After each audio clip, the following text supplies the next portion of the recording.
إن الحمد لله نحمده ونستعينه ونستغفره ونعوذ بالله من شرور أنفسنا ومن سيئات أعمالنا من يهده الله فلا مضل له ومن يضلله فلا هادي له وأشهد أن لا إله إلا الله وحده لا شريك له وأشهد أن محمدًا عبده ورسوله أما بعد فإن خير الحديث كتاب الله وخير الهدي هدي محمد صلى الله عليه وسلم وشر الأمور محدثاتها وكل محدثة بدعة وكل بدعة ضلالة وكل ضلالة في النار أيها الناس إن الله عز وجل أمركم بالتقوى فاتقوا الله فإنه ملاك الحسنات واعلموا أن التقوى ثمن الجنة واعلموا أن الله عز وجل فرض عليكم أمورا عديدة وسن رسول الله صلى الله عليه وسلم سن لكم سننا عديدة من هذه السنن خصال الفطرة حديثنا اليوم مع خصال الفطرة بإذن الله সম্মানিত মুসল্লিয়ান ইকরাম, আজকে এই মহতী দিনে আমরা আলোচনা করব ফিতরাত অর্থাৎ নবী রাসূলগণ যেই নিয়ম পদ্ধতি বাতলে দিয়েছেন সেই নিয়ম পদ্ধতি কি জিনিস ফিতরাতি খাসলত হিসেবে পরিচিত, সেই বিষয়গুলি নিয়ে আজকে আলোচনা করব ইনশাআল্লাহ। সম্মানিত মুসল্লিয়ান ইকরাম, আল্লাহ তাআলা কোরআনে কারীমে বলেছেন ফাআকিম ওয়াজহাকা লিদ-দীন হানিফা ফিতরাতাল্লাহিল্লাতী ফাতারান-নাস আলাইহা লা তাবদীলা লিখালকিল্লাহ যালিকা দ্বীনুল কাইয়্যিম ওয়ালাকিন্না আকসারান-নাস লা ইয়ালামুন। ফাআকিম ওয়াজহাকা লিদ-দীন হানিফা, তোমার চেহারাকে, তোমার চালন চলনকে, তোমার সমস্ত কর্মকাণ্ডকে লিদ্দিন হানিফা একনিষ্ঠভাবে দ্বীনের জন্য নির্ধারিত করে নাও, সোজা করে নাও, এদিক সেদিক করে বাঁকা করো না। ফিতরাতাল্লাহিল্লাতী ফাতারান-নাস আলাইহা, এটাই হচ্ছে আল্লাহ তাআলার ফিতরাত। আল্লাহ তাআলা এর উপরে সমস্ত মানুষকে সৃষ্টি করেছেন, এর উপরেই তিনি এই স্বভাবগত দ্বীন মানুষকে দিয়েছেন, এটার উপরেই তিনি রাখতে চাচ্ছেন। আল্লাহ তাআলা এই নির্দেশনাই তোমাদেরকে দিচ্ছেন, ফিতরাতাল্লাহিল্লাতী ফাতারান-নাস আলাইহা লা তাবদীলা লিখালকিল্লাহ, আল্লাহর সৃষ্টিকে পরিবর্তন করো না। লা তাবদীলা লিখালকিল্লাহ, আল্লাহর সৃষ্টির এই জিনিসটি এমনিতেই পরিবর্তন হয়ে যায় না। দুটি অর্থ আছে একই আয়াতের। একটি হচ্ছে লা তাবদীলা লিখালকিল্লাহ, আল্লাহর সৃষ্টিকে তোমরা পরিবর্তন করে দাও। যেমন এসেছে শয়তান কিভাবে পরিবর্তন করে, রাসূলুল্লাহ সাল্লাল্লাহু আলাইহি ওয়াসাল্লাম শয়তানের পরিবর্তন কথাটি উদাহরণ দিয়ে দেখিয়েছেন। কোরআনে কারীমে আল্লাহ তাআলা নিজেই বলেছেন, শয়তান বলেছিল ফালা আমুরান্নাহুম ফালা ইউগাইয়িরুন্না খালকাল্লাহ, তাদেরকে আমি নির্দেশ দিব আল্লাহর সৃষ্টিকে তারা পরিবর্তন করবে। ওয়ালা ইউবাত্তিকুন্না আযানাল আনআম, চতুষ্পদ জন্তুর কান ছিদ্র করবে তারা, অর্থাৎ এগুলিকে ছিদ্র করে বিভিন্ন ডেরার জন্য মানত করবে, কবরের জন্য মানত করবে, বিভিন্ন কবরের নামে ছেড়ে দেবে, আজ যা হচ্ছে বিভিন্ন জায়গাতে। ফিতরাতাল্লাহিল্লাতী ফাতারান-নাস আলাইহা লা তাবদীলা লিখালকিল্লাহ, আল্লাহর সৃষ্টিকে পরিবর্তন করো না, যেভাবে আছে সেভাবে দ্বীনের উপর তাদেরকে থাকতে দাও, তাদেরকে দ্বীনের উপর চলার সুযোগ দাও। লা তাবদীলা লিখালকিল্লাহ যালিকা দ্বীনুল কাইয়্যিম, এই দ্বীনের উপরেই আল্লাহ তাআলা সহজ সরল দ্বীন রেখেছেন, এই ফিতরাতের উপরেই। এটাই হচ্ছে দ্বীনুল কাওয়িম, এইটাই হচ্ছে সিরাতুল মুস্তাকিম। এইটার জন্য প্রতিদিন দোয়া করে থাকি, যখন নামাজে দাঁড়াই তখন বলি, যখন সালাত পড়ি তখন বলি ইহদিনাস সিরাতাল মুস্তাকিম, সহজ সরল পথটি আমাকে দিন। এই দোয়া যখন করি তখন আমাদের জানা উচিত যে এটার উপরেই আল্লাহ মূলত সমস্ত মানুষকে সৃষ্টি করেছেন। এটাই হচ্ছে আল্লাহর দেয়া ফিতরাত, আল্লাহর দেয়া স্বাভাবিক দ্বীন, স্বাভাবিক রীতিনীতির উপর আল্লাহ তাআলা মানুষকে সৃষ্টি করেছিলেন। যালিকা দ্বীনুল কাইয়্যিম ওয়ালাকিন্না আকসারান নাসি লা ইয়ালামুন। অধিকাংশ মানুষই তা জানে না, কারণ ঈমানদারের থেকে বেঈমানের সংখ্যাই বেশি। তারা জানে না যে আল্লাহ তাআলা এই দ্বীনের উপরেই দ্বীনকে গ্রহণ করার মানসিকতা দিয়ে এই দ্বীনের জন্য মানুষের মন মাইন্ড সেট করে পাঠিয়েছেন দুনিয়াতে। যদি কোনো রকমের বিকল্প না হতো, যদি শয়তান তাদেরকে নষ্ট না করত, যদি পারিপার্শ্বিক অবস্থা তাদেরকে নষ্ট না করত, যদি বন্ধু বান্ধব তাদেরকে নষ্ট না করত, যদি পিতা মাতা তাদেরকে ইহুদি নাসারা না বানাতো, তাহলে তারা এই দ্বীনের উপরেই সুপ্রতিষ্ঠিত থাকতে পারতেন। কোরআনে কারীম আল্লাহ তাআলা সেই কথাটি স্মরণ করিয়ে দিচ্ছেন। তিনি বলেছেন, ওয়াইজ আখাযা রাব্বুকা মিন বানি আদামা মিন যুহুরিহিম ওয়া আশহাদাহুম আলা আনফুসিহিম আলাস্তু বিরাব্বিকুম ক্বালু বালা। যখন আল্লাহ তাআলা বনি আদমের পিঠ থেকে প্রত্যেকের অঙ্গীকার নিয়েছেন, সে অঙ্গীকার হচ্ছে আমি কি তোমাদের রব নই? তারা সবাই তখন স্বীকার করেছিল যে আপনি আমাদের রব। এটা কোনো স্থায়ী কোনো জীবন ছিল না, শুধুমাত্র অতটুকুই ছিল যতটুকুতে তিনি আল্লাহ তাআলা চেয়েছেন যে আমাদের থেকে তিনি স্বীকারোক্তি নেবেন, ততটুকু জীবন তাদেরকে দিয়েছেন। সেখানে কোনো স্থায়ী সৃষ্টি ছিল না, কারণ প্রত্যেকটি মানুষের রূহ একবারেই ফোকা হয় যখন সে মায়ের পেটে থাকে। এর আগে স্থায়ী কোনো অস্তিত্ব ছিল না। ওই সময় এই যে তাদের থেকে আল্লাহ তাআলা অঙ্গীকার নিয়েছেন, এটাকে অনেকে আলাস্তু বা প্রাচীন অঙ্গীকার বলে। প্রাচীন অঙ্গীকারের এটা কোনো সুনির্দিষ্ট জায়গায় কেউ অবস্থিত ছিল না, বরং সেটা ছিল মাকালি নয়, সেটা ছিল হালি। অবস্থা ভেদে সবাই স্বীকার করে নিয়েছিল যে আমি অবশ্যই আল্লাহ তাআলার সাথে অঙ্গীকার মেনে নিচ্ছি, আল্লাহ তাআলাই আমার রব, এটা আমি মেনে নিচ্ছি। যেমনিভাবে আল্লাহ তাআলা আসমান এবং জমিনকে বলেছিলেন ক্বালাতা আতাইনা তায়িন। জমিনকে বলেছিলেন, আল্লাহ আসমান জমিনকে বলেছিলেন যে আমার আনুগত্য করো। তারা বলেছিল যে আপনার আনুগত্য করে আসলাম। এর অর্থ মুখে বলা নয়, বরং আনুগত্যে চলে আসা। এটাই হচ্ছে এই আয়াতের সঠিক তফসির। ইবনে কাসির রহমতুল্লাহ আলাইহি এই তফসিরটি গ্রহণ করেছেন যে প্রত্যেকটি মানুষই আমরা যখন খুব কামসালির দ্বারা আমরা যখন পরমাণুর মতো ছিলাম, তখন আমরা আল্লাহ তাআলার সে রুবুবিয়তের স্বীকৃতি দিয়েছিলাম। সেটাই হচ্ছে প্রাচীন স্বীকৃতি, সেটাই হচ্ছে ফিতরাত। সেটা অনুসারে দুনিয়াতে যে আমল করবে সেই ব্যক্তি আল্লাহ তাআলার আল্লাহ তাআলার দেয়া প্রাচীন স্বীকৃতি অনুসারে সে সঠিক আমলটি করেছে এবং সে ফিতরাতের উপর থাকবে।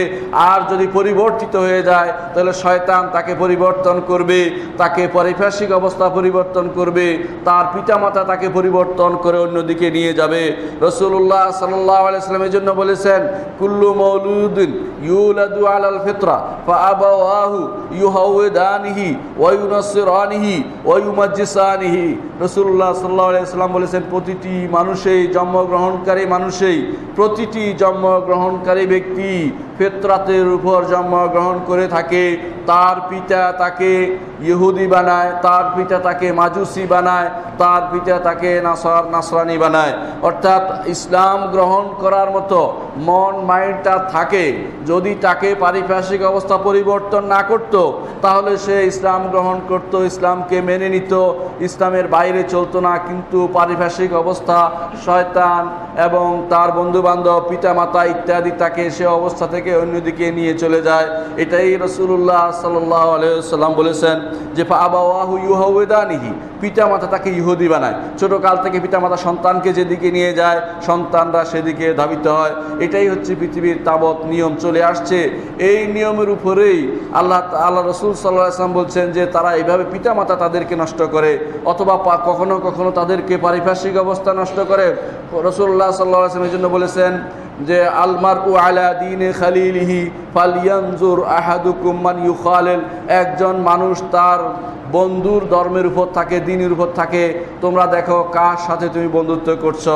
অনুরূপভাবে পরিবেশও তাকে নষ্ট করে। এক পরিবেশে তার যদি দিনে শিখার সুযোগ না থাকে, এই পরিবেশ তাকে অন্য পথে নিয়ে চলে যায়। ভালো পরিবেশে যতক্ষণ না যায় ততক্ষণ পর্যন্ত দিনের উপরে চলতে পারে না। এটাই হচ্ছে ফিতরাতুল্লাহ, আল্লাহর দিনের উপর রাখা জিনিস। এই জন্য যে কোনো সময় যে কোনো অবস্থায় একজন মানুষের উচিত ভালো পরিবেশে অবস্থান করা। রাসূলুল্লাহ সাল্লাল্লাহু আলাইহি ওয়াসাল্লাম উদাহরণ দিলেন যে তোমরা কি দেখেছ যখন যখন একটি বাচ্চা বের হয়, উটের বাচ্চা বা ঘোড়ার বাচ্চা, উটের বাচ্চা বের হয়, তখন তার মধ্যে কোনো কান কাটা থাকে না, কিন্তু মানুষ দুনিয়াতে আসার পরে সেটা কান কেটে দেয়। এর অর্থ হচ্ছে অন্যের কোনো হস্তক্ষেপ না থাকলে এইটা সঠিকভাবে সেলিমভাবে একটা সুস্থভাবে সন্তান হিসেবে বড় হতে পারত। ঠিক অনুরূপভাবে একজন মানুষ যদি দ্বীনের উপর মানুষের অন্য কারো হস্তক্ষেপ না থাকতো, আকাশ সংস্কৃতির হস্তক্ষেপ আছে এখন, পিতামাতার হস্তক্ষেপ আছে এখন, সন্তান সন্ততির উপরে মানুষের টিচারদের শিক্ষকদের হস্তক্ষেপ আছে এখন, বই গ্রন্থ বিভিন্ন জিনিসের হস্তক্ষেপ আছে এখন, সেগুলি তাকে অবস্থা থেকে পরিবর্তন করে দেয়। যদি তা না হতো, মানুষ ফিতরাতের উপর থাকতো, ফিতরাতত্ব স্বাভাবিক দিনের উপর থাকতো, ইসলামের উপর থাকতো। রাসূলুল্লাহ সাল্লাল্লাহু আলাইহি ওয়াসাল্লাম যে পদ্ধতি বাতলে দিয়েছেন, সাহাবায়ে কেরাম যে পদ্ধতির উপর চলেছেন, সেই পদ্ধতির উপরেই প্রত্যেকটি মানব সন্তান বড় হতো, কিন্তু তাদেরকে সে অবস্থায় থাকতে দেওয়া হচ্ছে না। রাসূলুল্লাহ সাল্লাল্লাহু আলাইহি ওয়াসাল্লাম আরও বলেছেন, হাদিসে কুদসিতে আল্লাহ তাআলা বলেন, ইন্নী খালাকতু ইবাদি হুনাফা কুল্লিহিম ফাআতাতহুমুশ শায়াতিন ফাজতালাতহুম আন দীনিহিম। আমি সমস্ত মানুষকে সৃষ্টি করেছি হানিফ করে, সমস্ত মানুষকে সৃষ্টি করেছি, আমার বান্দাদেরকে হানিফ করে সৃষ্টি করেছি, একনিষ্ঠভাবে আল্লাহর ইবাদতকারী রূপে সৃষ্টি করেছি। অর্থাৎ যখন সন্তান জন্মগ্রহণ করে সেটা কাফের নয়, সে ঈমানদার হিসাবে জন্মগ্রহণ করে। এটাই হচ্ছে এই কথার অর্থ, যে প্রত্যেকটি মানুষই ইসলাম গ্রহণ করার মন মানসিকতা নিয়ে জন্মগ্রহণ করে। ফাআতাতহুমুশ শায়াতিন, তারপর শয়তান আসে ফাজতালাতহুম আন দীনিহিম, তাদেরকে দিন থেকে দূরে সরিয়ে দেয়। এই জন্য যখনই দুনিয়াতে আসে, রাসূলুল্লাহ সাল্লাল্লাহু আলাইহি ওয়াসাল্লাম বলেছেন, প্রথমে শয়তানের হস্তক্ষেপ হয় আর বাচ্চা চিৎকার করে ওঠে। একমাত্র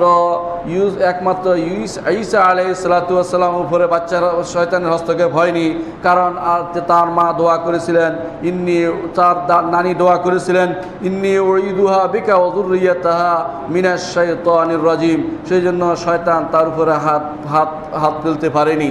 তো শয়তানের হস্তক্ষেপের কারণে মানুষ ফিতরাত থেকে দূরে সরে যায়।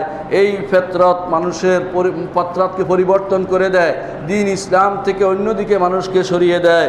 সেখানে মানুষের সঠিক নিয়ম পদ্ধতি মানার সুযোগ তাদেরকে দেয় না। রাসূলুল্লাহ সাল্লাল্লাহু আলাইহি ওয়াসাল্লাম এই দ্বীনের উপরে প্রেরিত হয়েছেন, যে দিনটি মানব স্বভাব বলে যে এটাই শুদ্ধ, যা হওয়ার কথা ছিল তাই এই দিন নিয়ে এসেছে। রাসূলের কোনো দিক নির্দেশনা আপনি পাবেন না যে এর বিরোধী, প্রকৃতি বিরোধী কোনো কিছু আপনি রাসূলুল্লাহ সাল্লাল্লাহু আলাইহি ওয়াসাল্লামের জীবনে কখনো দেখতে পাবেন না। রাসূলুল্লাহ সাল্লাল্লাহু আলাইহি ওয়াসাল্লাম জীবনে যা নিয়ে এসেছেন, আপনার বিবেক বলবে এটাই সত্য, এটাই শুদ্ধ, এটাই সঠিক। যার কিছু বর্ণনা আমরা দেব, যেমন তার প্রমাণ হচ্ছে রাসূলুল্লাহ সাল্লাল্লাহু আলাইহি ওয়াসাল্লাম যখন মেরাজের রাত্রিতে তার কাছে পেশ করা হলো দুধ এবং মদ, তিনি দুধ গ্রহণ করলেন। তখন জিবরিল বললেন, হুদি তালিল ফিতরা, তুমি সঠিক স্বাভাবিক সঠিক দিন ফিতরাতের পথ নির্দেশ পেলে, ফিতরাত গ্রহণ করতে সমর্থ হলে, মদ যদি খেতে তোমার উম্মত পথভ্রষ্ট হয়ে যেত, কিন্তু মদ গ্রহণ করেনি, দুধ গ্রহণ করেছ, তা তোমার উপকারী বটে এবং এর মধ্যে ক্ষতির কিছু নেই। এই জন্য ফিতরাত হচ্ছে স্বাভাবিক দিন, যার উপরে আল্লাহ তাআলা মানুষকে সৃষ্টি করেছেন, এবং এই জিনিসের উপরে আল্লাহ তাআলা মানুষের রাখতে চান, কিন্তু শয়তান এবং পরিপার্শ্বিক অবস্থা এবং বিভিন্ন রকমের দুনিয়ার বিভিন্ন ক্রিয়ানকরা তাদেরকে দিন থেকে দূরে সরিয়ে দেয়। রাসূলুল্লাহ সাল্লাল্লাহু আলাইহি ওয়াসাল্লাম এই বিষয়ে আরও কিছু জিনিস বর্ণনা করেছেন। তিনি ফিতরাতের বিষয়, যেমনিভাবে আকীদাগত ফিতরাত আছে, আমলীগত কিছু ফিতরাত রাসূলুল্লাহ সাল্লাল্লাহু আলাইহি ওয়াসাল্লাম বর্ণনা করেছেন। ইমাম ইবনুল কাইয়িম রাহমাতুল্লাহ আলাইহি বলেন যে দুই ধরনের ফিতরাত রয়েছে। এক ফিতরাত হচ্ছে ফিতরা আকাদিয়া, আকীদাগত ফিতরাত, তা হচ্ছে মানুষ একমাত্র আল্লাহর ইবাদত করবে, তারকে জানবে, তার কথা অনুসারে চলবে এবং তিনি যা বলেন সেটা মেনে চলবে, তার জন্য জীবন দিবে। সেটাই হচ্ছে ফিতরাত, যে ফিতরাতের উপর সাহাবায়ে কেরাম রিদওয়ানুল্লাহ আলাইহিম আজমাইন তারা চলে গেছে।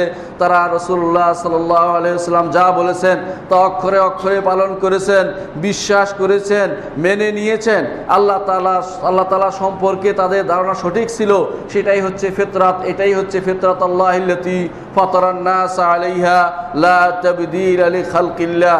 এই ফিতরাত হচ্ছে আল্লাহ সম্পর্কে জানা, আল্লাহর দ্বীন সম্পর্কে জানা এবং আল্লাহর দ্বীনকে সঠিকভাবে মেনে নেওয়া, এটাই হচ্ছে ফিতরাত। এটা হচ্ছে ফিতরাত আকাদিয়া, আকীদাগতভাবে সঠিক পথে থাকা, আকীদাগতভাবে সঠিক মতে থাকা এবং আকীদাগতভাবে সঠিক পথে চলা, এটাই এই ফিতরাত। দ্বিতীয় ফিতরাত হচ্ছে ফিতরা আমালিয়া, কর্মগত জীবনে কিভাবে ফিতরাতের উপর চলবে। এই ফিতরাত বলতে কি বোঝানো হয়েছে? আল্লাহ তাআলা যুগে যুগে নবী রাসূল পাঠিয়েছেন, প্রত্যেককে আল্লাহ তাআলা কিছু নিয়ম বাতলে দিয়েছেন। যে নিয়মগুলি শুধুমাত্র মুহাম্মদুর রাসূলুল্লাহ সাল্লাল্লাহু আলাইহি ওয়াসাল্লাম করেছেন তা নয়, এই নিয়মগুলি আগের প্রত্যেক নবী রাসূলই করেছেন এবং তাদের থেকে দ্বীন ওয়ারিস হিসাবে আমাদের কাছে এসে পৌঁছেছে, সেগুলি হচ্ছে এই ফিতরাত। এই জন্য কোরআনে কারিমে আল্লাহ তাআলা যখন আয়াত নাযিল করলেন, ওয়াইজিবতালা ইব্রাহিম রাব্বুহু বিকালিমাতিন ফাতাম্মাহুন্না ক্বালা ইন্নী জাইলুকা লিন-নাসি ইমামা, যখন আল্লাহ তাআলা পরীক্ষা করলেন ইব্রাহিম আলাইহিস সালাতু ওয়াস সালামকে, যে পরীক্ষা করলেন যে কিছু কালেমা দিয়ে, সেই কালেমাগুলি ইব্রাহিম আলাইহিস সালাম পরিপূর্ণ করতে পেরেছিলেন। তার মধ্যে যা ছিল গুরুত্বপূর্ণ তা হচ্ছে খতনা করা, কারণ ফিতরার একটি অংশ তা তিনি সর্বপ্রথম শুরু করেছিলেন। এবং অন্যান্য পবিত্রতা জিনিসগুলো যেগুলো আমরা ইনশাআল্লাহ আলোচনা করব, সেগুলিও ফিতরি জিনিস, অর্থাৎ প্রত্যেকটি নবী রাসূল তা করেছেন এবং এই উম্মতের উপরে সে ওয়ারিস হিসাবে, অন্যান্য নবীদের ওয়ারিস হিসাবে, সত্যিকার ওয়ারিস হিসাবে আমরা সেগুলি প্রতিপালন করে থাকি। মুহাম্মদুর রাসূলুল্লাহ সাল্লাল্লাহু আলাইহি ওয়াসাল্লাম কখনো বলেছেন আল ফিতরাতু খামসুন, আবার কখনো বলেছেন আল ফিতরাতু আশরাতুন, কখনো তিনি 4টি বলেছেন, কখনো 3টি বলেছেন। এর সংখ্যা উদ্দেশ্য নয়, মনে রাখতে হবে। অর্থাৎ এই যেগুলি বর্ণনা করা উদ্দেশ্য, এইগুলি তিনি বর্ণনা করছেন, কখনো তিনি 5টা বর্ণনা করছেন। উদ্দেশ্য হচ্ছে দেখা গেছে যে তার উম্মতের মধ্যে কারো কোনো ব্যাপারে কমতি পাওয়া যাচ্ছে, কোনো ব্যাপারে কম হচ্ছে, তখন তিনি সেগুলো উল্লেখ করেছেন। আবার কখনো তিনি 10টি উল্লেখ করেছেন। সেই হিসেবে দেখা যায় যে নবী রাসূলদের যে সুন্নত চলে এসেছে, নবী রাসূলদের নিয়ম চলে এসেছে আমলি জিন্দেগিতে, যেগুলো এসেছে সেগুলো রাসূলুল্লাহ সাল্লাল্লাহু আলাইহি ওয়াসাল্লাম বিভিন্ন হাদিসে বিভিন্ন প্রকার বর্ণনা করেছেন, সেগুলিকে বলা হয় ফিতরা। সেগুলি কি আমরা সেগুলি ইনশাআল্লাহ আলোচনা করব। তার মধ্যে একটি হচ্ছে খিতান, খতনা করানো, আরেকটি হচ্ছে নখ কাটা, আরেকটি হচ্ছে নাভির নিচের পশম কেটে ফেলা, আরেকটি হচ্ছে বগলের নিচের পশম কেটে উঠিয়ে ফেলা,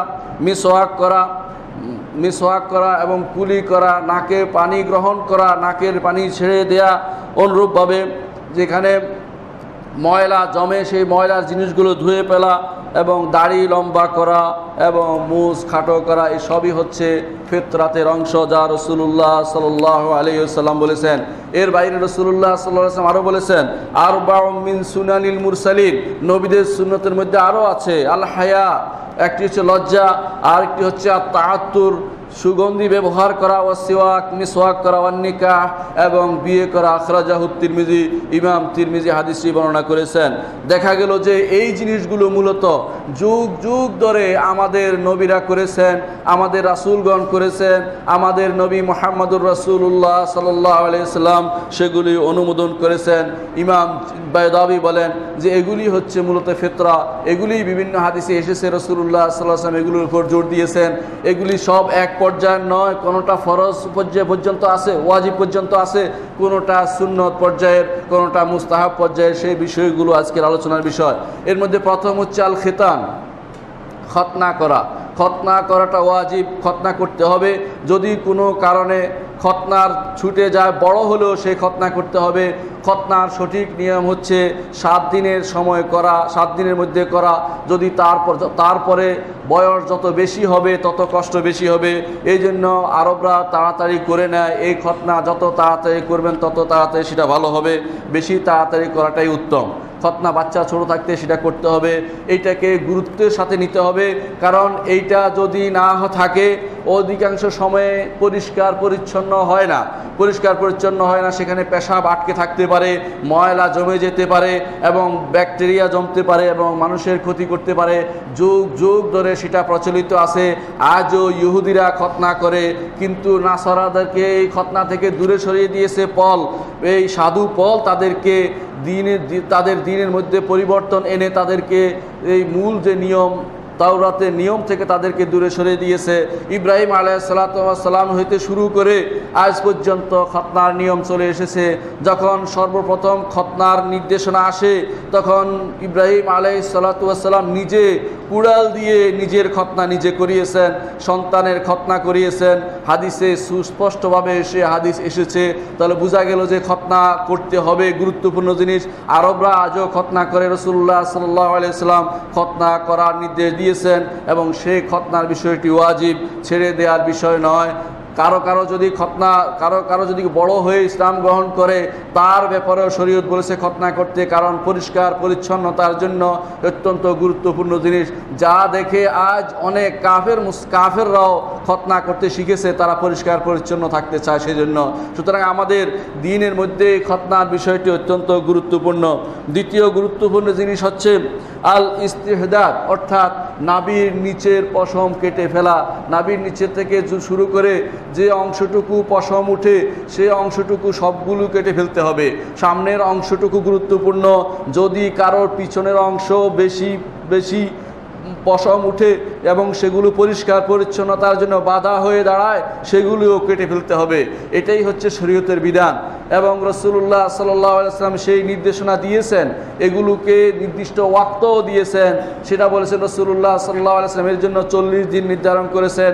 40 দিন যেন অতিবাহিত না হয়ে যায় সেই বিষয়টি আমাদের খেয়াল রাখা উচিত। তার আগেও যদি কোনো সেগুলি দৃষ্টিকটু হয়ে যায় বা কষ্টকর হয়ে যায়, তার আগে সেগুলো কামিয়ে ফেলতে হবে।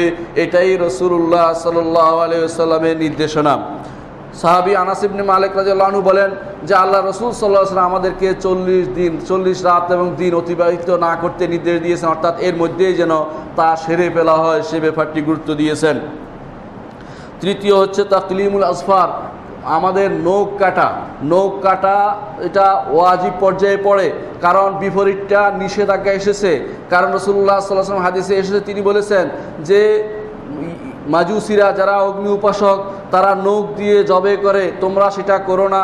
অর্থাৎ মাজুসিদের তাসাব্বু, তাদের মতো হওয়া থেকে তিনি নিষেধ করেছেন। সেই জন্য নখ কেটে ফেলতে হবে এবং 40 দিন যেন অতিক্রম না করে সে ব্যাপারে খেয়াল রাখতে হবে। এর মধ্যে যখনই সেটা দৃষ্টিকটু হবে বা কষ্টকর হবে তখনই কেটে ফেলতে হবে। 40 দিন অপেক্ষা করার জন্য নয়, 40 দিন হচ্ছে সর্বোচ্চ সীমা। এর মধ্যে আপনার আমার নখ কেটে ফেলতে হবে। তবে এমনভাবে কাটতে হবে যাতে ব্যথা না লাগে, নিজের শরীর ঠিক রেখে নখ কেটে ফেলতে হবে। তাদের মতো আমরা হব না যারা নখ লম্বা করে। অনেক মেয়েকে দেখা যায় নখ লম্বা করছে, এটা হারাম, এটা জায়েজ নয়, রাসূলের সুন্নাহ বিরোধী কাজ। আর এতে করে এখানে অনেক ধরনের ব্যাকটেরিয়া জমা হয়ে থাকে এবং যা মানুষের রোগ ব্যাধির বিশাল কারণ হয়ে দাঁড়ায়। অনেক সময় নখ উল্টে যাবে এবং তা ক্ষতির কারণ হয়ে দাঁড়ায়। ইসলাম যা সুন্দর তা অনুমোদন করেছে, সুতরাং নখ কেটে ফেলতে হবে সুন্দর করে। যেটাই সীমা অতিরিক্ত হয়ে যাবে এটাকে সময় মতো কেটে ফেলতে হবে। ইসলাম নখ কাটার জন্য কোনো সময় নির্ধারণ করেনি। অনেকে মনে করে বুধবারে কাটা যাবে না বা শনিবারে কাটা যাবে না, এগুলির সাথে ইসলামের কোনো সম্পর্ক নেই। যখনই দেখা যাবে তা সীমার বাইরে চলে গেছে তখনই তা কেটে ফেলতে হবে। সুনির্দিষ্ট দিন, ক্ষণ, রাত বা কোনো টাইম নির্ধারিত নেই, যে কোনো সময় নখ কাটতে হবে আমাদেরকে। নতফুল ইবিত, অর্থাৎ 4 নম্বর যে কাজটি তা হচ্ছে বগলের নিচের পশম উঠিয়ে ফেলতে হবে। এটা উঠিয়ে ফেলা সুন্নত। যদি কারো উঠাতে অসুবিধা হয় তখন শুধুমাত্র তিনি কাটবেন, এর আগে সেটাকে টেনে উঠিয়ে ফেলা হচ্ছে সুন্নত। কারণ এটা যদি টানে উঠানো হয় তো সেখানে আর ব্যাকটেরিয়া জমা থাকে না এবং সেগুলি উঠতে অনেক দিন লাগে এবং সেগুলি তখন আর দৃষ্টিকটু হয় না। আর যদি কামানো হয় সেগুলি আরও শক্তিশালী মোটা হয়ে ওঠে এবং তখন আর সেগুলির আর পিছনে আর সময় কামানো ছাড়া আর কোনো পথ থাকে না। এই জন্য প্রত্যেকটি মানুষের সুন্নতকে অনুসরণ করা, সেগুলো উঠিয়ে ফেলার ব্যাপারে গুরুত্ব দেয়া, যে এগুলো উঠিয়ে ফেলবো আমরা। কাসুস শারেব, 5 নম্বর হচ্ছে মুছ কাটা। মুছ কামানো নয়। অনেক মানুষকে দেখা যায় মুছ কামানো, এটা ঠিক নয়। রাসূলুল্লাহ সাল্লাল্লাহু আলাইহি ওয়াসাল্লাম কাসুন বলেছেন, কাস অর্থ হলো কাটা। এবং রাসূলুল্লাহ সাল্লাল্লাহু আলাইহি ওয়াসাল্লাম নিজে বেলালের মুছ কেটে দিয়েছিলেন, মুছ কেটে দিয়েছিলেন মিসওয়াক রেখে, মিসওয়াকের অপর অংশ কেটেছেন। এবং রাসূলুল্লাহ সাল্লাল্লাহু আলাইহি ওয়াসাল্লাম বায়াদু শাফাতাই, তার ঠোঁটের অংশ, উপরের সাদা অংশ দেখা যেত, এর অর্থ হচ্ছে বাকি অংশ দেখা যেত না, সেরকম মুছ তিনি রাখতেন। মুছ কেটে কামিয়ে ফেলাটা কিন্তু সুন্নাহ বিরোধী। ইমাম মালিক মালিক রহমতুল্লাহ আলাইহি বলতেন যে এটি হচ্ছে মুসলা বা বিকৃতি সাধন। যদি কেউ মুস কাটে আমি তাকে শাস্তি দেওয়ার মত পোষণ করি, মুস কামায় যদি কেউ তাকে আমি শাস্তি দেওয়ার মত পোষণ করি। মুস কামাবে না, মুস ছোট করে রাখবে, খুব ছোট করে রাখলেও সমস্যা নেই, কিন্তু কামানোটা সুন্নাহ বিরোধী। কামানোর কথা হাদিসে আসেনি, এসেছে শুধুমাত্র ছোট করে রাখার কথা। আর এর বিপরীতটা করা গুনার কাজ।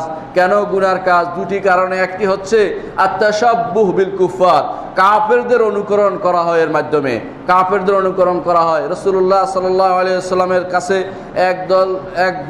দুইজন লোক আসলো। রাসূলুল্লাহ সাল্লাল্লাহু আলাইহি ওয়াসাল্লাম দেখলেন তাদের মুছ লম্বা, দাড়ি নেই।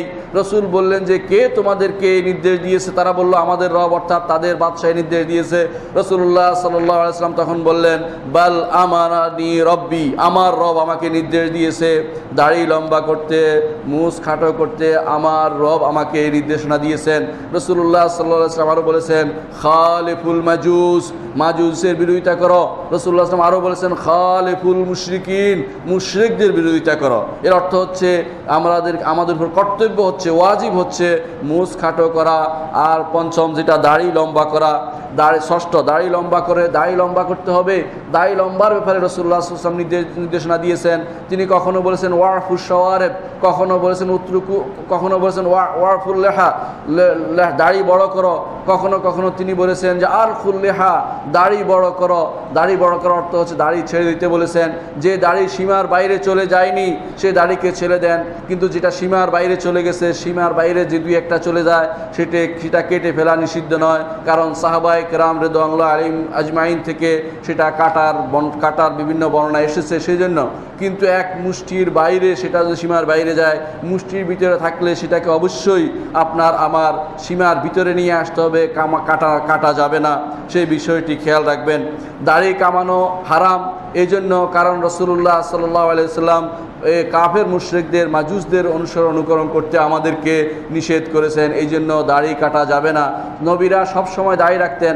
আপনি দেখেন মুসা আলাইহিস সালাম যখন আসলেন, তিনি দেখলেন তার জাতি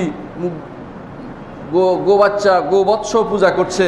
তিনি রাগে তার ভাইয়ের মাথা চুল ধরলেন, তার ভাই হারুনের চুল ধরলেন। হারুন তখন বলে বসলেন ইয়া ইবনা উম্মা লা তাখুয বিলিহিয়াতি ওয়ালা বিরাসি ইন্নী খাশিতু আন তাকুলা ফাররাকতা বাইনা বানি ইসরাঈল। হে আমার মায়ের সন্তান, অর্থাৎ মায়ের দিকে নিসবত করে তার দয়া চাইলেন যে তুমি আমার এত আক্রমণ করো না। লা তাখুয বিলিহিয়াতি ওয়ালা বিরাসি, আমার দাড়ি ধরো না, আমার মাথা চুলও ধরো না, আমি ভয় পেয়েছি, তারা আমাকে মেরে ফেলতে লাগছিল। বিভিন্নভাবে তিনি আলোচনা করলেন। নবীরা সবাই দাড়ি বড় করেছেন এবং সমস্ত আমাদের খলিফারা সবাই দাড়ি বড় করেছেন। আমাদের দেশে যত বড় বড় নৃপতি চলে গেছে, বড় বড় বাদশারা চলে গেছে, সবাই দাড়ি রেখেছেন। সর্বপ্রথম দাড়ি কামিয়েছে আকবর, সে নতুন দিন প্রবর্তন করেছে আর দাড়ি কামিয়েছে। এর আগে এই দেশের কোনো বাদশাহ দাড়ি কামাতো না, বরং সবাই দাড়ি রাখা এটাই ছিল স্বাভাবিক নীতি। স্বাভাবিক নীতি যখন মানুষের পরিবর্তন হয়ে যায় সেটা অস্বাভাবিক হয়, সেটা গ্রহণযোগ্য হয় না, এবং সেটাই আজ মানুষের দৃষ্টি কটু হয়ে দাঁড়িয়েছে। দাড়ি আজ একটি জিহাদে পরিণত হয়েছে। এই দাড়ির উপর দিয়ে যত আক্রমণ এখন চলছে, ঘরে বাইরে বিভিন্ন জায়গাতে প্রতিষ্ঠানে দাড়ি রাখা নিয়ে আজ মানুষের বাক্য, অথচ এটাই ছিল সুন্নানুল মুরসালিন, নবী রাসূলদের সুন্নত।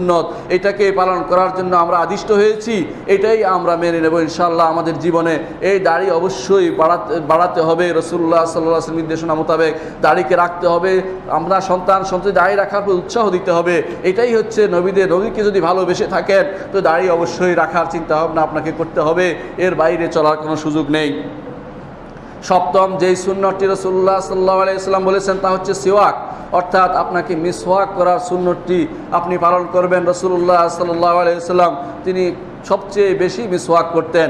রাসূলুল্লাহ সাল্লাল্লাহু আলাইহি ওয়াসাল্লাম রোজা অবস্থায় মিসওয়াক করতেন, রোজার বাইরেও মিসওয়াক করতেন। ঘরে যখন ঢুকতেন শুরু করতেন মিসওয়াক দিয়ে, এবং যখন সালাত আদায় করতেন তখন মিসওয়াক করার কথা বলেছেন, এবং বলেছেন লাউলা আন আশুক্কা আলা উম্মতি লা আমারতুহুম বিসওয়াক ইনদা কুল্লি সালাহ। যদি আমার উম্মতের উপর কঠিন না হয়ে যেত প্রত্যেক সালাতের আগে মিসওয়াক করতে আমি তাদেরকে নির্দেশ দিতাম। সেই নির্দেশ যদি ফরজ হিসাবে না দিয়েও থাকেন, সুন্নত হিসাবে রয়ে গেছে। এই জন্য প্রত্যেক সালাতের আগে, অজুর সময় অথবা সালাতের আগে, কমপক্ষে সালাতের আগে যে কোনো ভালো মুসলিমের জন্য আকীদাগত যারা পরিশুদ্ধ আছে তাদের উচিত এই সুন্নতটি জারি করা এবং মিসওয়াক করা। মিসওয়াকের ক্ষেত্রে ইমাম আবু হানিফা রহমতুল্লাহ আলাই আরাক গাছকে, বাবলা গাছকে বেশি প্রাধান্য দিয়েছেন, যে এই গাছে তিনি বলেছেন এই গাছের এই মিসওয়াক ব্যবহার করা বেশি উপাদেয় আমি পেয়েছি। সেই জন্য প্রত্যেকটি মানুষের উচিত চিন্তা করা যে আসলে কোনটা নরম সেটা দিয়ে দাঁতের যেন মায়ের ক্ষতি না হয় সেভাবে মেসওয়াক করা উচিত। মেসওয়াক করার সুন্নত আদায় হয়ে যাবে যদি কেউ ব্রাশ ব্যবহার করে, তবে ব্রাশের চেয়েও উত্তম হচ্ছে যদি কেউ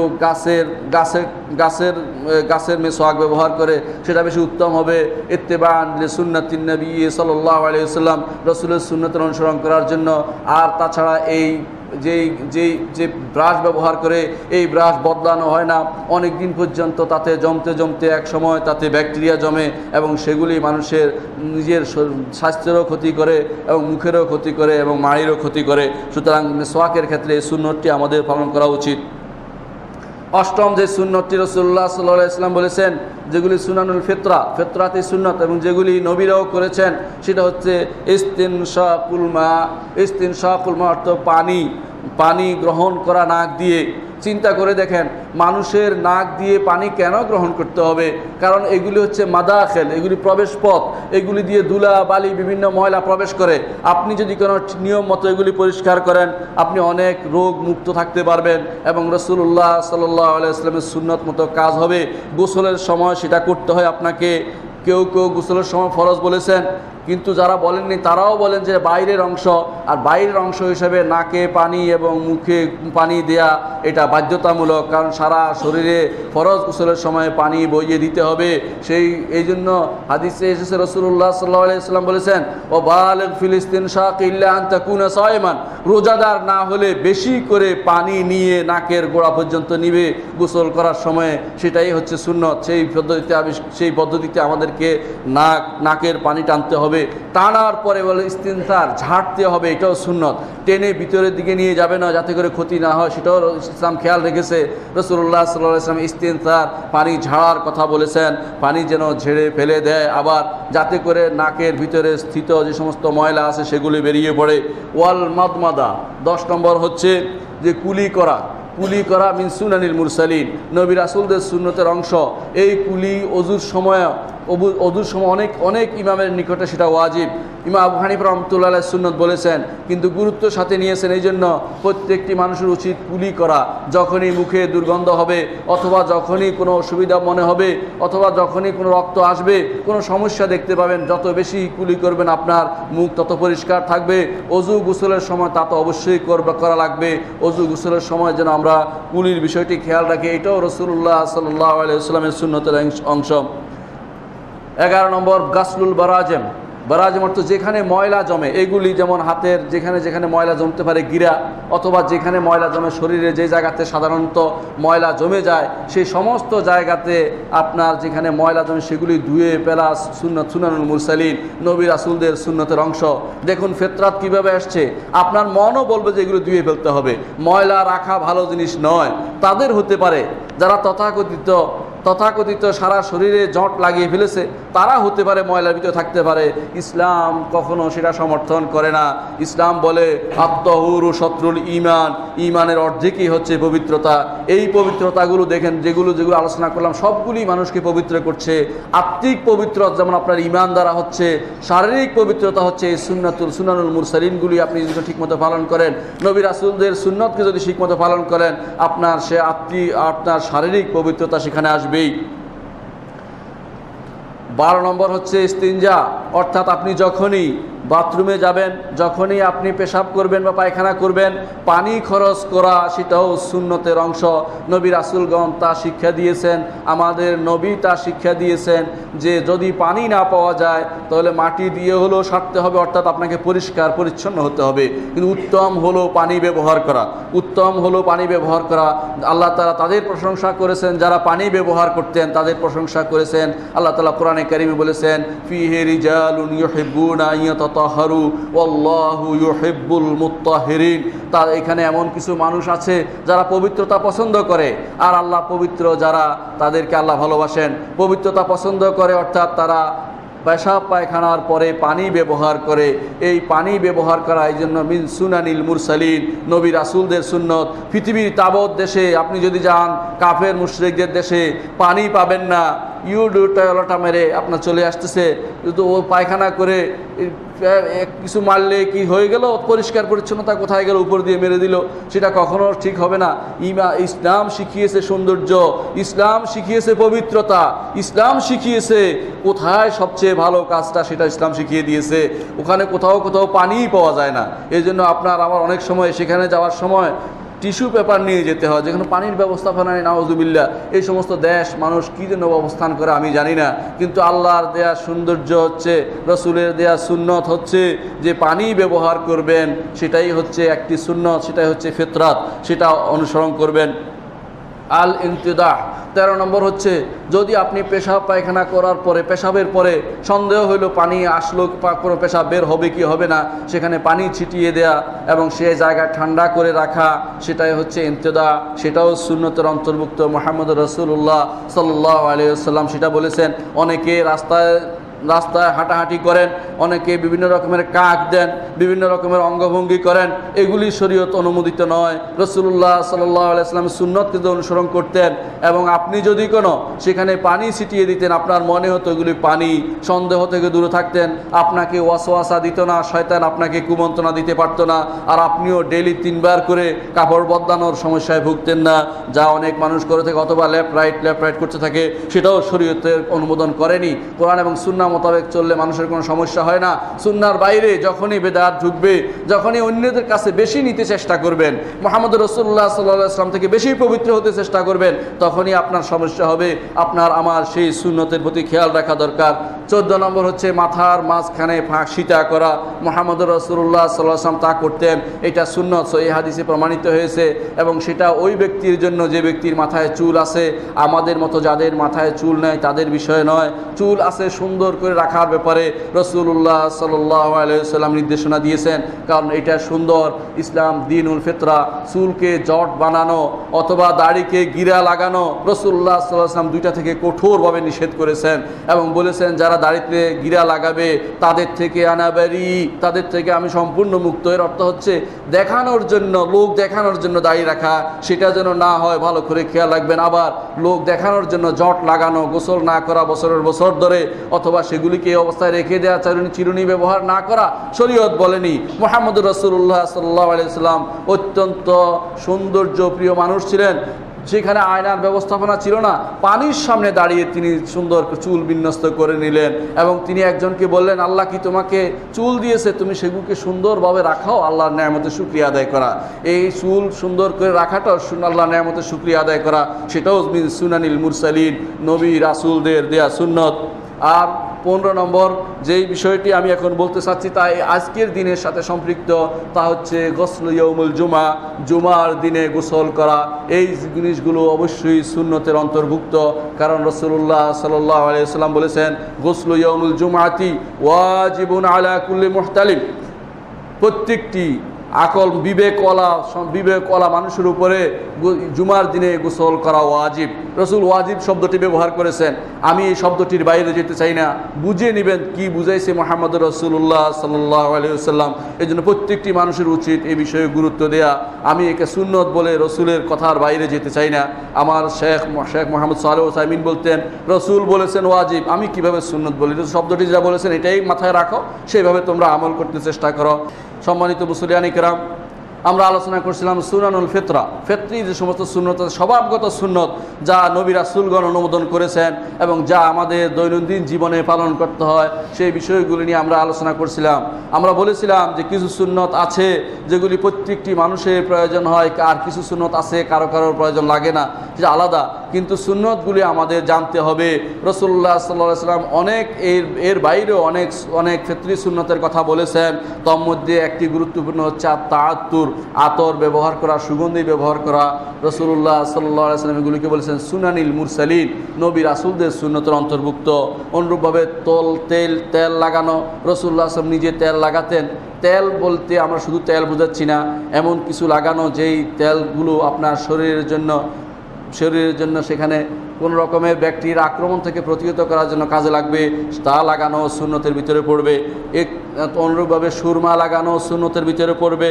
অনুরূপভাবে খেদাব লাগানো সাদা না রেখে সেটাকে অন্য রঙে, যাদের একদম সাদা হয়ে গেছে অন্য রঙে রঙিন করাটাও সুন্নতের ভিতরে পড়বে, কারণ রাসূলুল্লাহ সাল্লাল্লাহু আলাইহি ওয়াসাল্লাম তার নির্দেশনা দিয়েছেন।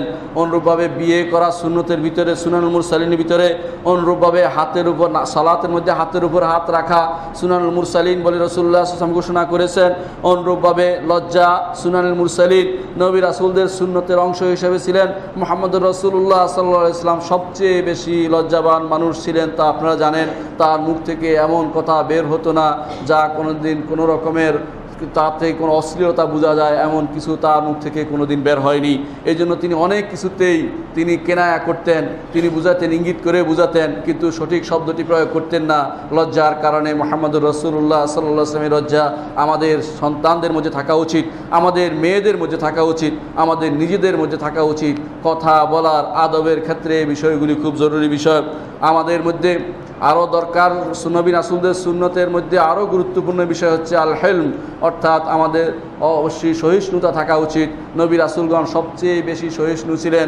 মুহাম্মদুর রাসূলুল্লাহ সাল্লাল্লাহু আলাইহি ওয়াসাল্লামের জীবনে দেখুন কত কাজে তিনি সহিষ্ণুতা অবলম্বন করেছেন। সেই হিসাবে নবী রাসূলদের সুন্নত আমাদের মধ্যে থাকা উচিত। রাসূলুল্লাহ সাল্লাল্লাহু আলাইহি ওয়াসাল্লাম ডান দিকে সমস্ত কাজ করতেন, ভালো কাজের সমস্ত কাজ ডান দিক থেকে করা উচিত। মসজিদে ঢুকার সময় ডান দিক থেকে ঢুকবেন, ডান পায়ে দিয়ে ঢুকবেন। যখন জুতা পরবেন ডান পা দিয়ে জুতা পরবেন। অনুরূপভাবে ভালো যে কোনো কাজ ডান থেকে শুরু করবেন। এটাই মুহাম্মদুর রাসূলুল্লাহ সাল্লাল্লাহু আলাইহি ওয়াসাল্লাম কানা ইউজিবুহু তায়ামুন ফি কুল্লি শাই, প্রত্যেকটি জিনিসে রাসূলুল্লাহ সাল্লাল্লাহু আলাইহি ওয়াসাল্লাম ডান ভালোবাসতেন। সেই ডানকে পছন্দ করা এটাও মিন সুনানিল মুরসালিন, নবী রাসূলদের সুন্নতের অন্তর্ভুক্ত। চুল আঁচড়ানো নবী রাসূলদের সুন্নতের অন্তর্ভুক্ত, সেটা আমাদের করা। অনুরূপভাবে ঘুম থেকে উঠে হাত ধোয়া, সুন্দর করে হাত আগে ধুয়ে ফেলা নবী রাসূলদের সুন্নত। রাসূলুল্লাহ সাল্লাল্লাহু আলাইহি ওয়াসাল্লাম সেই নির্দেশনা আমাদেরকে দিয়েছেন। পানি পান পাত্রের মধ্যে নিঃশ্বাস না ফেলা, পান পাত্রের মধ্যে নিঃশ্বাস না ফেলা, এটাও রাসূলুল্লাহ সাল্লাল্লাহু আলাইহি ওয়াসাল্লাম নির্দেশে অন্তর্ভুক্ত। আজ সমস্ত ডাক্তাররা এটা স্বীকার করে যে মানুষ যা ছাড়ে তা বিষাক্ত। যদি পান পাত্রে আপনি সেটা ছাড়েন এর অর্থ আপনার পানিটা বিষাক্ত হয়ে যাবে। রাসূলুল্লাহ সাল্লাল্লাহু আলাইহি ওয়াসাল্লাম তিনি বলেছেন আবেনিল কাদহা, পেয়ালাকে দূরে সরিয়ে রাখো নিঃশ্বাস ফেলার সময়ে।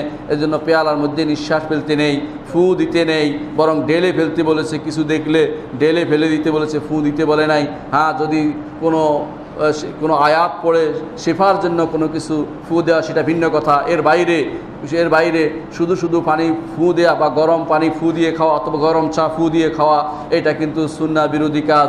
মুহাম্মদুর রাসূলুল্লাহ সাল্লাল্লাহু আলাইহি ওয়াসাল্লাম এ থেকে আমাদেরকে নিষেধ করেছেন। অনুরূপভাবে রাসূলুল্লাহ সাল্লাল্লাহু আলাইহি ওয়াসাল্লাম পানিতে পেশাব করতে নিষেধ করেছেন, এটাও স্বাভাবিক দিনের অন্তর্ভুক্ত।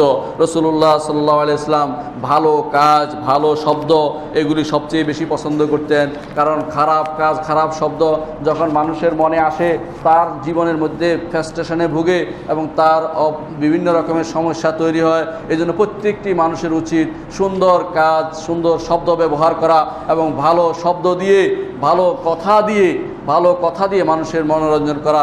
একটি ভালো কথা অনেক সময় আপনাকে ভালো পথ দিক নির্দেশনা দিতে পারে। খারাপ কথার কারণে আপনার মনে খারাপ অর্থ জাগতে পারে, মন খারাপ হয়ে যেতে পারে। ভালো কাজে ব্রতী হতে পারেন যদি ভালো কথা শুনেন। এইভাবে রাসূলুল্লাহ সাল্লাল্লাহু আলাইহি ওয়াসাল্লাম যে সমস্ত সুন্নাতের কথা বলেছেন, ফিতরাতের কথা বলেছেন, যে সমস্ত ফিতরি সুন্নতের কথা রাসূলুল্লাহ সাল্লাল্লাহু আলাইহি ওয়াসাল্লাম বলে গেছেন, আমাদের প্রত্যেকের উচিত সেই বিষয়গুলির প্রতি খেয়াল রাখা এবং সেগুলির উপর যথাযথ আমল করা। আল্লাহ সাল্লু আলা সাইয়্যিদিল বাশারিয়া মুহাম্মদ ইবনে আবদুল্লাহ ফাকুলু আল্লাহুম্মা সাল্লি আলা মুহাম্মদ ওয়া আলা আলি মুহাম্মদ কামা সাল্লাইতা আলা ইব্রাহিম ওয়া আলা আলি ইব্রাহিম ইন্নাকা হামিদুম মাজিদ। اللهم بارك على محمد وعلى آل محمد كما باركت على إبراهيم وعلى آل إبراهيم إنك حميد مجيد. اللهم ارض عن الخلفاء الراشدين أبي بكر وعمر وعثمان وعلي وأن سائر الصحابة والتابعين رضوان الله عليهم أجمعين. اللهم اغفر لنا ولإخواننا الذين سبقونا بالإيمان ولا تجعل في قلوبنا غلا للذين آمنوا ربنا إنك رؤوف رحيم. اللهم انصر المسلمين في كل مكان. اللهم انصرهم وأيدهم بتأييدك يا رحمن اللهم انصرهم يا أرحم الراحمين يا مجيب السائلين اللهم انصر المسلمين في الشيشان وفي أفغانستان وفي كل مكان يضطهدون يا أرحم الراحمين الله পৃথিবীর আনাচে কানাচে মুসলিমরা যেখানে অবহেলিত নির্যাতিত হচ্ছে তাদেরকে তুমি সহযোগিতা করো আল্লাহ আমাদের ভাইদেরকে তুমি সহযোগিতা করো আল্লাহ সিরিয়াতে যারা কষ্ট পাচ্ছে তাদের তুমি সহযোগিতা করো আল্লাহ যারা ইরাকে কষ্ট পাচ্ছে তাদের তুমি সহযোগিতা করো আল্লাহ যারা ইয়েমেনে কষ্ট পাচ্ছে তাদেরকে তুমি সহযোগিতা করো আল্লাহ যেখানে যেখানে পৃথিবীর আনাচে কানাচে আমরা জানি না আপনি জানেন তাদেরকে আপনি সহযোগিতা করেন আল্লাহ আমাদের ভাই যারা মিয়ানমারে কষ্ট পাচ্ছে তাদেরকে তুমি সহযোগিতা করো আল্লাহ আল্লাহ তাদের জন্য সহায় হন আল্লাহ আল্লাহ আমাদের যারা অভাবগ্রস্ত আছে তাদের অভাবকে আপনি দূর করে দিন আমাদের সমস্ত ভাইরা অসুস্থ আসে তাদের অসুস্থ থেকে তাদেরকে সুস্থতা দিন আল্লাহ আল্লাহ আমাদের যারা আমরা যারা গুনাহ খাতায় লিপ্ত আছি আমাদের গুনাহ থেকে উত্তরণ তৌফিক দান করুন আমাদের জীবনের সমস্ত গুনাহ থেকে আমাদের মুক্ত করে দিন আমাদেরকে মাফ করে দিন আমাদের পিতা মাতাকে মাফ করে দিন রব্বির হামহুমা কামা রব্বায়ানি সগীরা আমাদের সন্তানদেরকে দ্বীনের উপর রাখুন যেমনিভাবে আল্লাহ তাআলা আপনি আমাদেরকে দোয়া করতে বলেছেন সেভাবে আমরা আপনার কাছে দোয়া করি আল্লাহুম্মা গফির লানা ইয়া আরহামার রাহিমিন اللهم انصرنا يا أكرم الأكرمين يا مجيب السائلين ربنا هب لنا من أزواجنا وذرياتنا قرة أعين واجعلنا للمتقين إماما আল্লাহ আমাদের সন্তানদেরকে দ্বীনের উপর রাখো আমাদের মেয়েদেরকে হেশমা দাও তাদেরকে লজ্জা শরম দাও তারা যেন দ্বীনের উপর থাকতে পারে তৌফিক দান করো আমাদের যুবকদেরকে তুমি সঠিক পথে রাখো আমাদের বৃদ্ধদেরকে তৌফিক দাও যাতে করে সন্তানদেরকে আগলে রাখতে পারে আল্লাহ এই ফিতনার জগতে তাদেরকে সঠিক পথে রাখার জন্য তাদেরকে তৌফিক দান করো আল্লাহ সঠিক বুঝ দান করো আল্লাহ আখিরাত মুখী জীবন আমাদের দান করো আল্লাহ দুনিয়া বিমুখ হওয়ার তৌফিক আমাদের দান করো আল্লাহ আল্লাহুম্মা গফির ওয়ারহাম ওয়া আনতা খায়রুর রাহিমিন ইবাদাল্লাহ رحمكم الله إن الله يأمر بالعدل والإحسان وإيتاء ذي القربى وينهى عن الفحشاء والمنكر والبغي يعظكم لعلكم تذكرون ولذكر الله أكبر والله يعلم ما تصنعون